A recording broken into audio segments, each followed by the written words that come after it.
Welcome, my dear guys and gals, to the discussion of balancing utilities and stratagems in Helldivers 2. I'm your host, Leakamish, and let's get started with the discussion.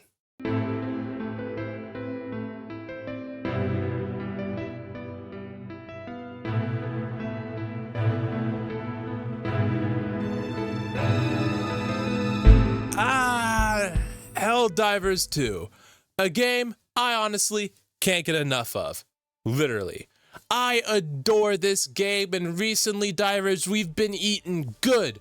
We had the big patch that fixed so much of the game, and then a little small patch to help supplement us. It is great. Full of quality of life changes, crash fixes, balance updates. Mwah, chef's kiss. But there is one major thing we need to say. Devs, you are not done fixing the game yet. Do not think that it is over. It is a step in the right direction, do not get me wrong. It is big, massive, whoo-hoo, but there's still plenty of stuff to be fixed. For example, the weapons. I am going to avoid weapon balance discussion because one, that requires, in my opinion, weapons are more harder to balance than I would say the stuff I'm going to cover. You will know because it's in the title. And not only that, but I am a dirty, filthy crossbow user. I only use the crossbow. It is my favorite weapon. So it would not be great for me or honest of me to be like, hey, this is how a weapon should work besides the crossbow. So I'll get the crossbow out of the way.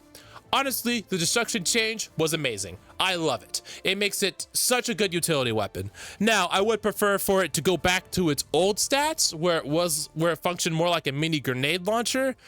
But that's just me personally. To be honest, I could live with the crossbow forever, basically. I could just live with it now because the utility is just mwah, amazing. I love the utility of this thing. But today we're going to cover utilities and the stratagems. So that means all of the grenades, all of the stratagems.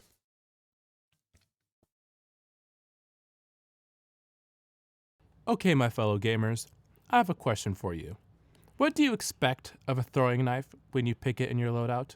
Do you expect a stealthy, arcing projectile that with good accuracy can do high damage and be retrievable as well, essentially giving you infinite knives as long as you are accurate and able to pick them up? I have another question for you. If that is what you expect, then why does the Helldivers throwing knife cannot be picked up? You may think, oh, maybe it's because of the fact that the throwing knife needs to hit an enemy and then you need to just get the knife from the enemy. No. Oh, I can't pick it up at all. Great. And oh, how about the high damage? It can't even one-shot a hunter consistently. And then you may say, oh, just aim for the head because you're supposed to be accurate with it. Well, my fellow gamer, riddle me this. Why is the knife not aligned with the crosshair at all and constantly veering towards the left? Another thing, my fellow divers, why on earth is this knife messing with the HUD so much? Why is it so enlarged? Like, what is wrong with this knife? Are you done with my questions? Because I'm done with this throwable knife. Buffing the throwing knife should be a relatively easy task. So first, make it align with the crosshair. Should be very obvious why an accuracy-based weapon should align with the crosshair. Second, make it one-shot hunters. Now you may say, what about the bots? And I don't think the throwing knife would be particularly good against the bots. And that's fine for a weapon to specialize in more against bots and more against bugs. That's fine. But let it one-shot the hunters. So this weapon could be more of a, oh shit, hurry up and get off of me weapon. That will happen a lot when in terms of you fighting the bugs in Helldivers 2, right? And not only that, but that damage increase will help you take down more tankier foes. Probably not efficiently, but it would help. And finally, third, make it so you can pick these up off of the ground like any other game. All right? Like, I cannot overstate How many games who that includes the throwing knives make it so you can at least pick it up? Because you're sacrificing the utility of all the grenades, basically. You can no longer blow up holes, you can't open up objects, you can't clear gates, you can't clear side objectives. You're losing all of that utility for 10 knives that you could just burn through in one engagement. That's not a very good trade. So, make us be able to pick this up. Hell, out of all of these, just let us pick these back up. And the throwing knife will actually find a place in Helldivers 2.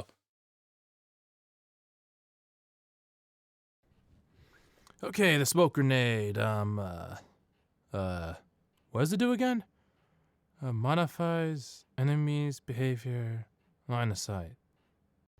Like, it kind of works. It seems like the only time it works is if there's cover for me to actually break line of sight with.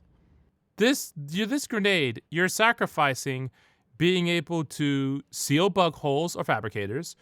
You cannot open cargo doors with it. You can't really do any type of destruction, so you can't destroy side objectives either. So, what's the point of this grenade? At all? When you could just maybe use the smoke stratagems for better effect? The smoke grenade is another interesting case.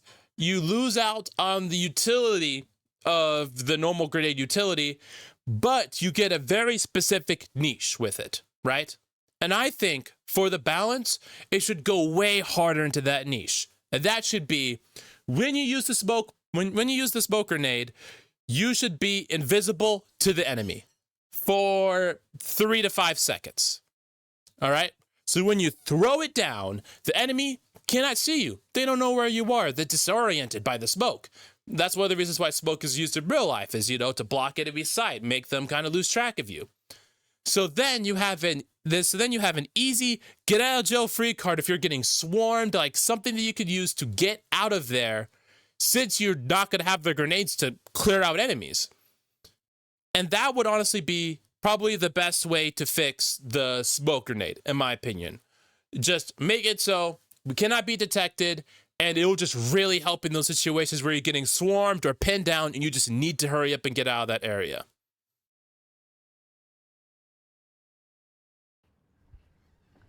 Oh, the railgun.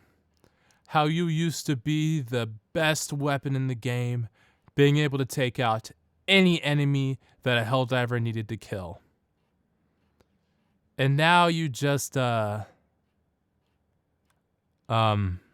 exist. Yeah, let's just say this weapon fell off super hard. Like, this used to be the meta staple, right? You wanted to use this weapon if you wanted to take on Helldive, and now I don't see anyone really use it anymore. And like, the only way to get value out of it is to go on safe, but that doesn't even feel rewarding anymore.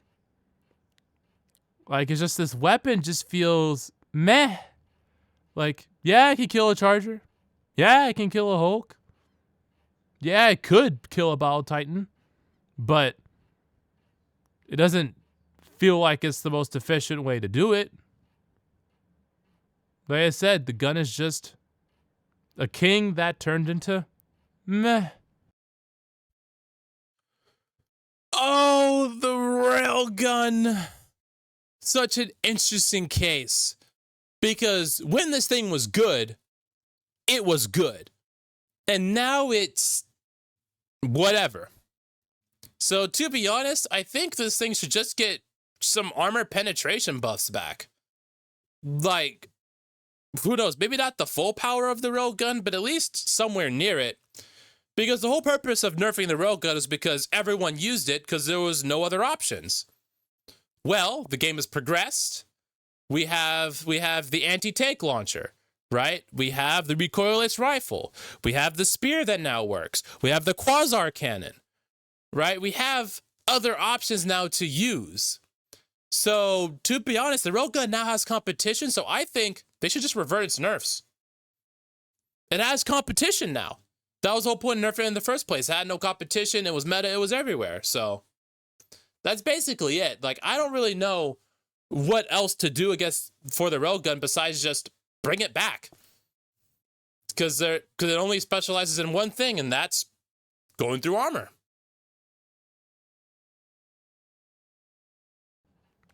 Oh man, the spear. Oh boy, did I have some choice words for this weapon before it got patched. Dude, this weapon was an abusive relationship. Okay? You will be struggling, fighting the lock-on system, waiting for it to finally lock on, and you get the perfect angle it locks on, and you one-shot the enemy you're going after. It was the best feeling in the world. And then 90% of the time, either the missile misses, it refuses to lock on, or the missile hits but doesn't hit the weak point. Now, thank God, the developers have finally fixed the godforsaken tracking, so you no longer want to kill yourself while using it. But it still feels like it's not at its full potential yet. Because it seems like the missile tracking can be wonky. Like, you'll get the perfect angle and everything to fire at the enemy, and it'll somehow find a way to miss the head or the weak point. Back to the spear, my favorite abusive weapon. The balance that I would do for the spear is not increase its damage, right? Because I don't think it should be necessarily one-shotting enemies. Even though it only has 4 rockets and, you have to lock onto it and hope that the missile doesn't miss. Developers, it would be pretty nice if, it could just one-shot Bile Titans, one-shot Chargers, one-shot tanks, like, just no matter what. Just, it'll be such a, it'll be good. It'll be good. Trust me, you should do that.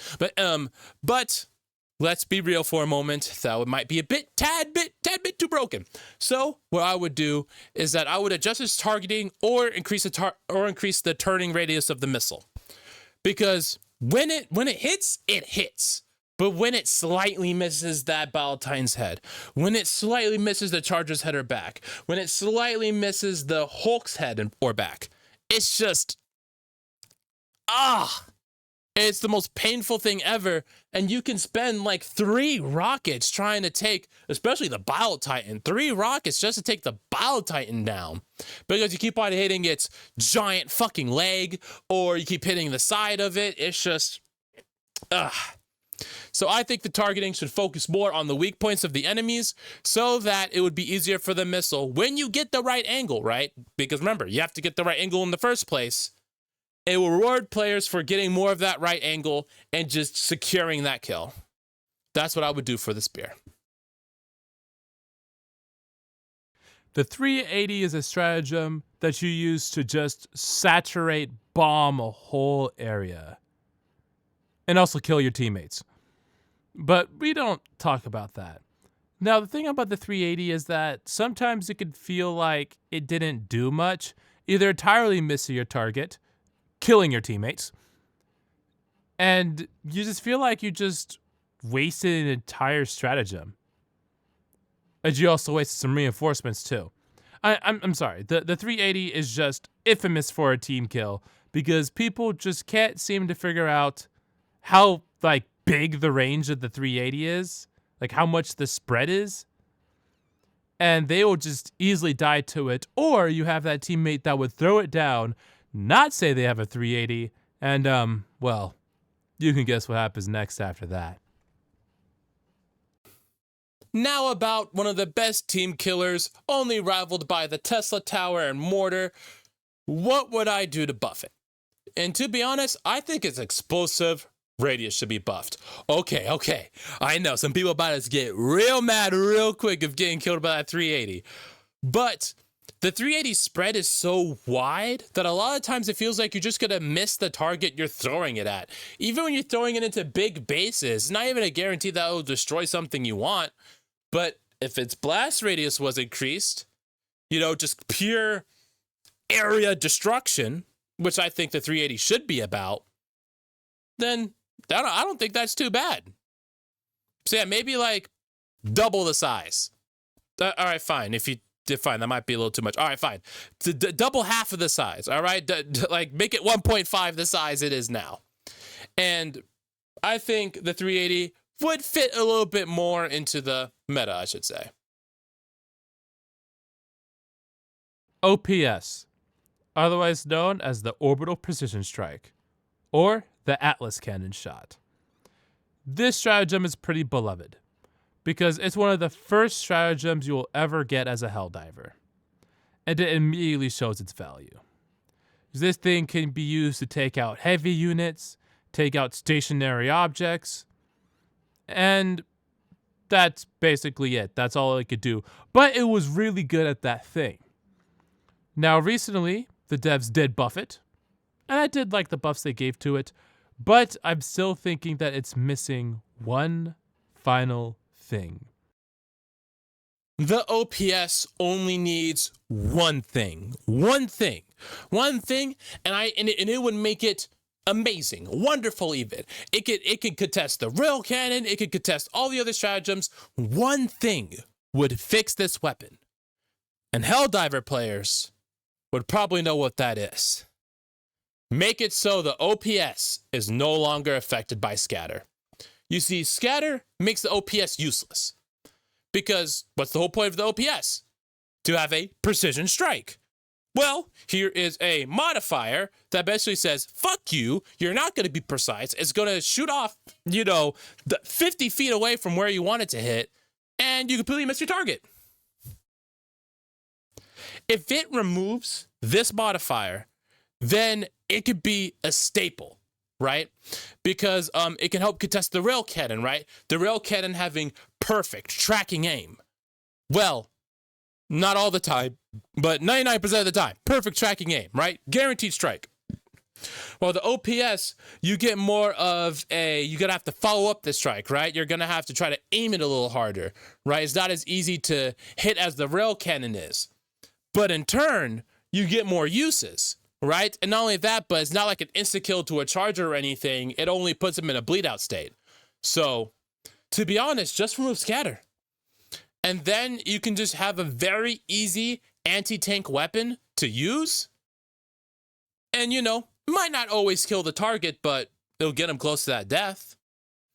And I guarantee you that the OPS will definitely become a staple in Helldivers loadouts.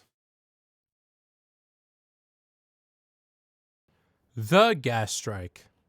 An underrated stratagem, some people may say, and that is just completely overshadowed by the fire stratagems. For me, I believe there is a way to make this stratagem stand out way more from the fire ones and give it a very unique use.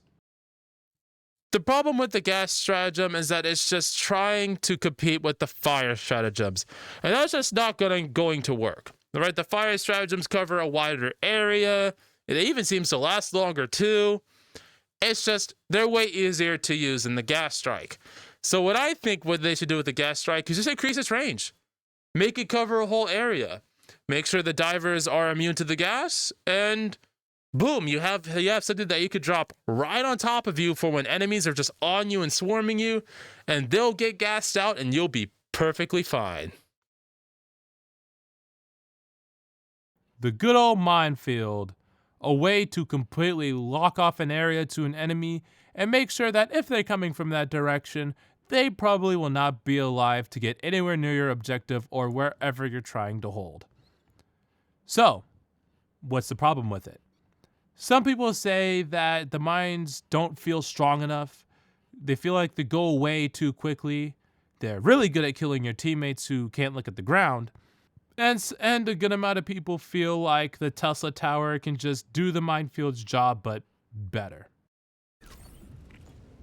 Now, the minefields are probably very hard, I would say, to figure out how to really fix them, right?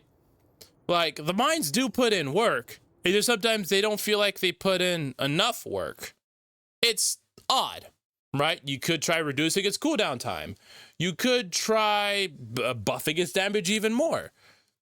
But I would say one of the main things that at least I have encountered, I don't know if it's just a bug or if it's intentional, but when you destroy a mine and it's too close to another mine, that mine goes off, right?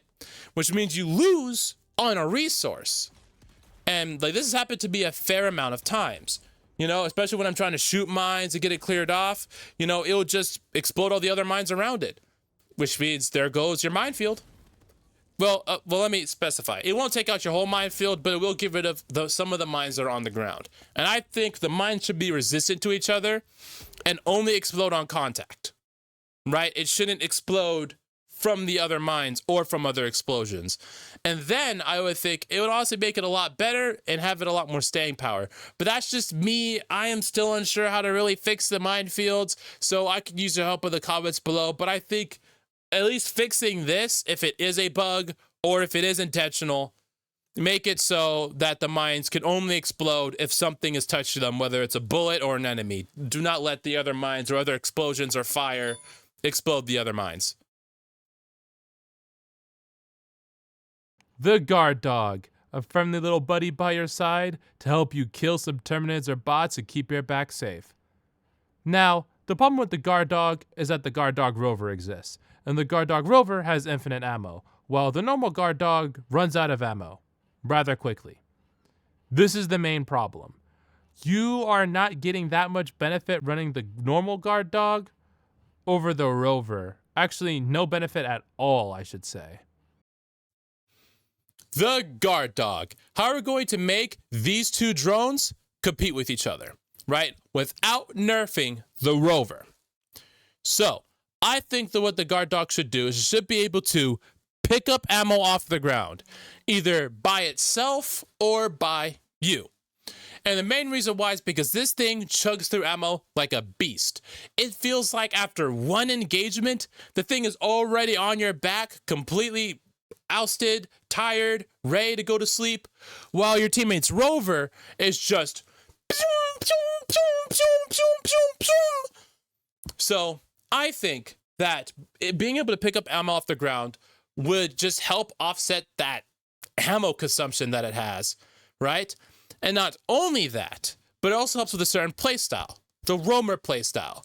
What the roamer does is that they roam across the map. They're the one getting the little treasures, the samples, doing all of the side objectives, right? Not really going to main. A playstyle that I personally play a lot.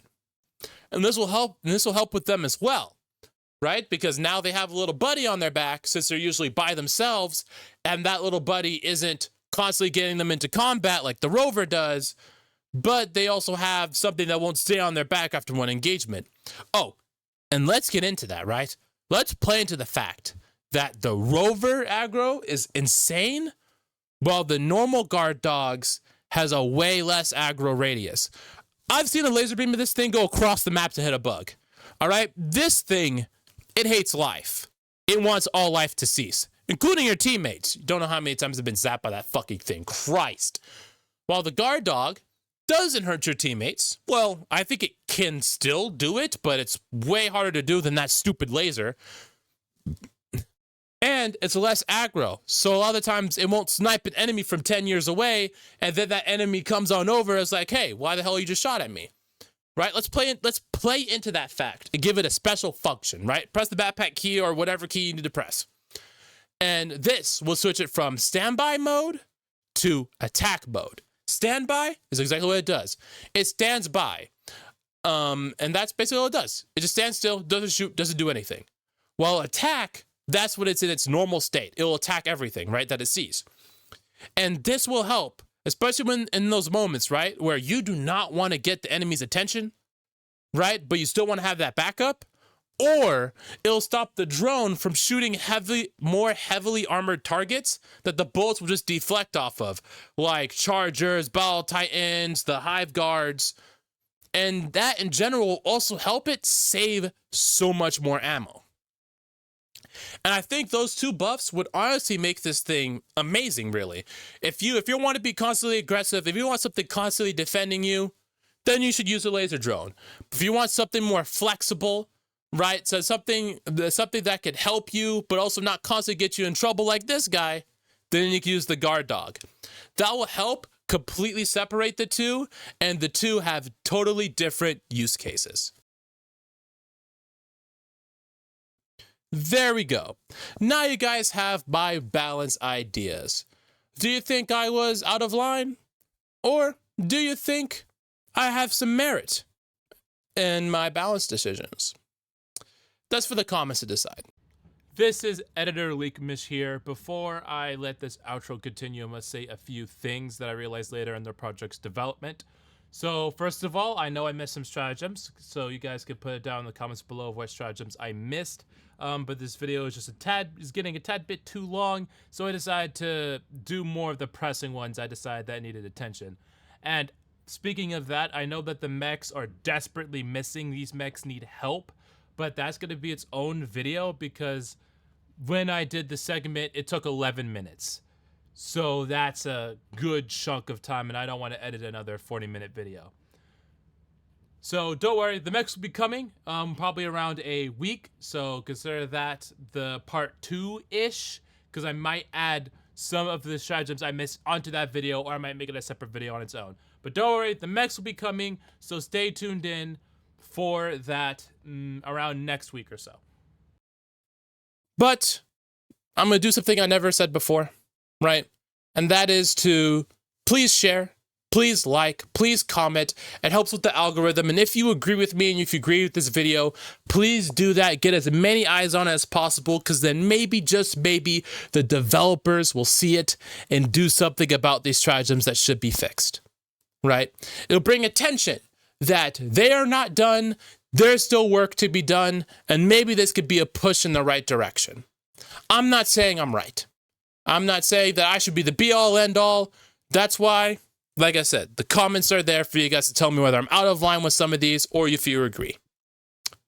But, as I always say, this has been your host, Leakmish, opening the discussion to the comments below.